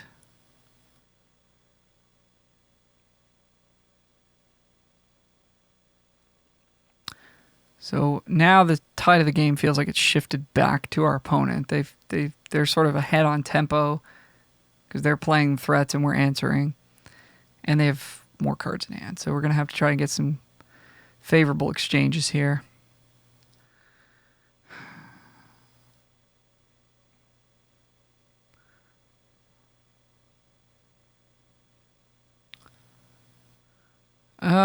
Probably just take 3. Don't want to lose my Johan. Got some life to give.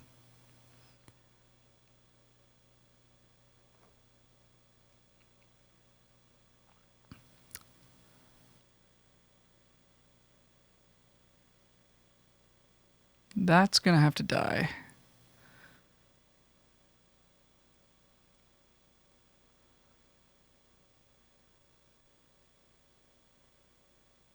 Celebrant. Yep. Take back the transmuter. That's cool.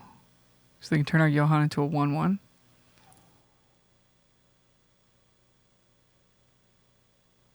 Scry. Yeah, it's gonna be tough. They're pulling pretty far ahead here. So hopefully we get to counter something. No, they're just gonna... It's annoying. Okay. Pay it patiently here.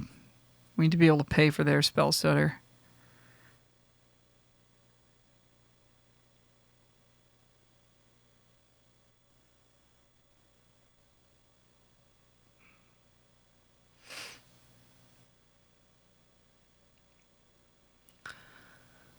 And want to hold up our own stutter. So that's going to be it for us. 17 to their 15. This could come down to decking. Probably won't, though. We've got both have a lot of resources. It's going to be a lot to go through over the course of this game. Princess takes flight. It's a powerful card. That is a good card. Okay.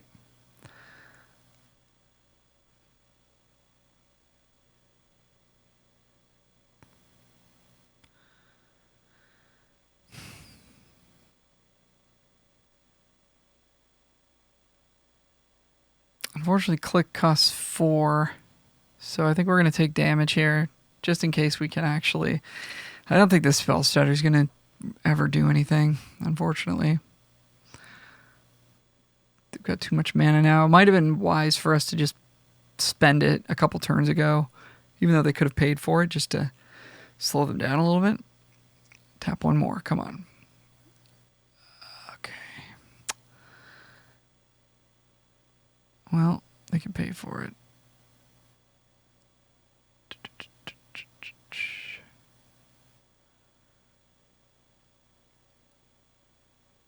So I guess we're letting it land.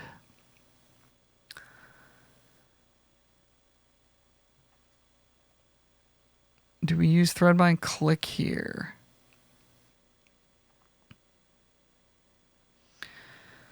Kind of feels like we have to do something. But if it gets countered, then we're in trouble. We could play... So we're going to draw this. We could play Coven next turn. Hold up Rat out. Yeah, maybe we just do that.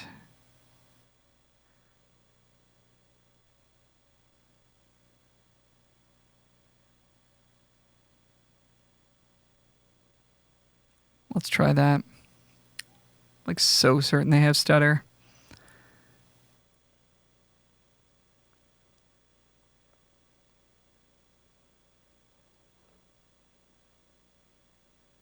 Although I guess they just turn into a 1/1 with Transmuter, right? Obira can come down and kill Celebrant, which is kind of useful. I wish we tapped Grotto, actually, because then we could also have Rat out available. That was kind of silly. Let's kind of use the auto tapper there. I shouldn't have. Okay, Light Blade's down. That's a good sign. They won't be able to bargain this away necessarily.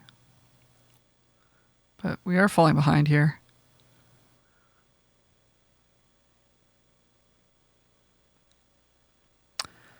Let's give flying to your thing. Yeah, that's pretty good. All right.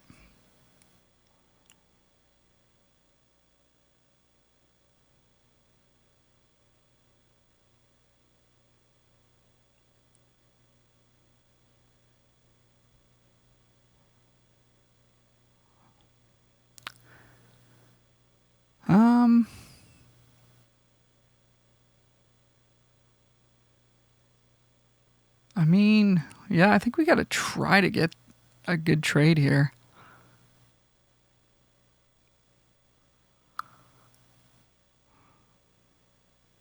Problem is, this just gets stuttered.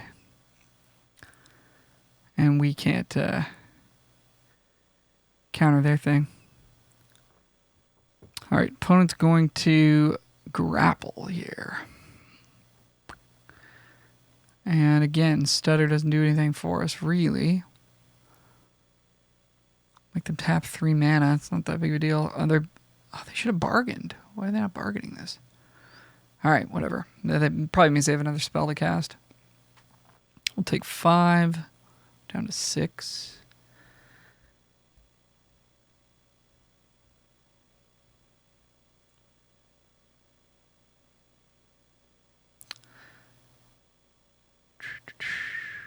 Tapping 4. Yeah, here comes the actual bargain spell they want to play. Okay, well, I mean, we're still not out of it yet, really. Getting close, though. Let's tap them out.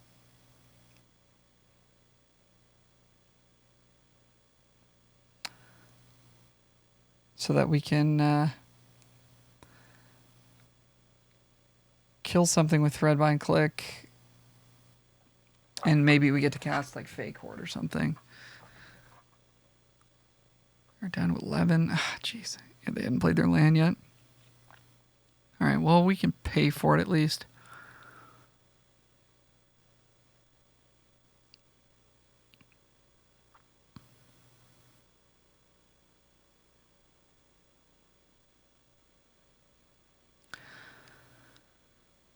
And I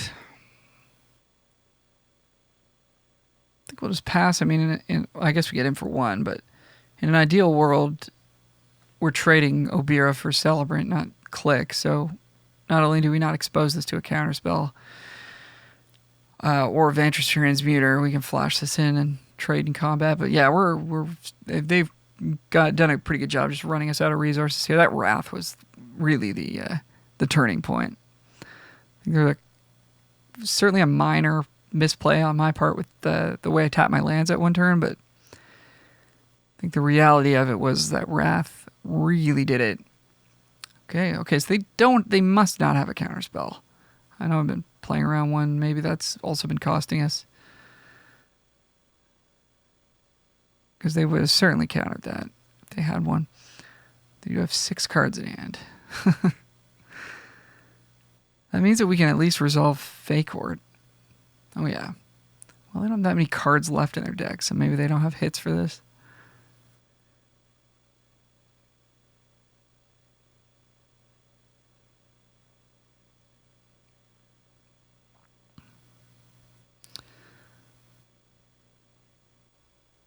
Getting back a grapple. Oh, nice. And they just cast it off the top. That's pretty cool.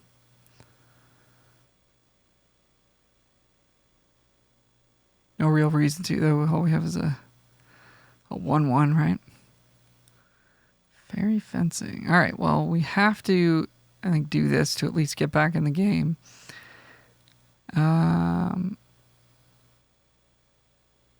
We still got Twining Twins, which doesn't do anything for us this turn, so I think we should tap the Grotto.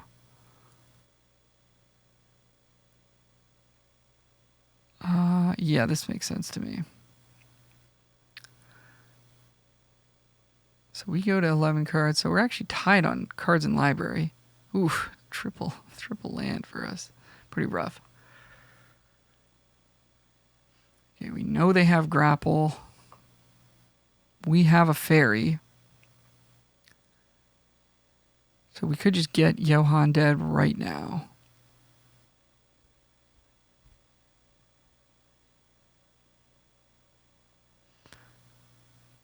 Question is, what's more threatening? Alchemist, maybe. They're both pretty threatening, honestly.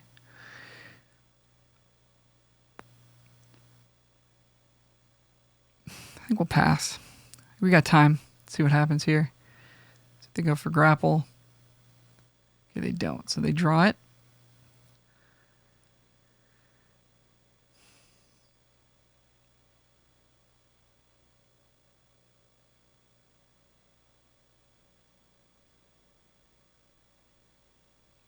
Okay.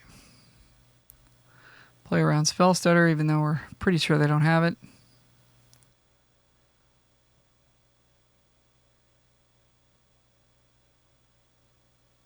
And they can't grapple this fairy out from under us, so this still will work based on the way the card's worded. Okay. It's going to be tough, man. We lost our dragon a while back. Just don't have a great way to tangle with this guy. Okay, that's not terrible. Cell target became the next end step. The beginning of the next end step. So we need them to go for the grapple like right away. On this, I guess, is what's happening here. Otherwise, we got to blink their transmuter. So hopefully they go for the grapple ASAP. They definitely won't, though. We could also just cast Twining Twins straight up. Then they can just, they don't have bargain, so they could grapple the Click. Then we still have a 4/4, which at least blocks this. I think we're just supposed to do that. Obviously, they've given us the window there. We would have blinked it, but if we wait till end step, then this doesn't come back until their end step, and at that point, we're dead because they have 5 power on board. We can't block. So Click is going to die. And then it's just a question of whether or not Twins is going to live. Seems unlikely, but stranger things have happened, so we'll play it out. The opponent does not kill Click on our end step. Certainly no need for them to.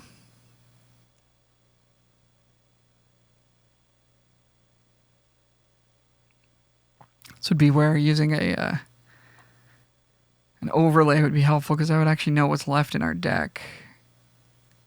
We've got a 5-mana kill spell that puts a roll. How many lands are left? 8, 9, 10, 11, 12. So there's 5. Half of these are lands. There's a 5-mana kill spell. What else?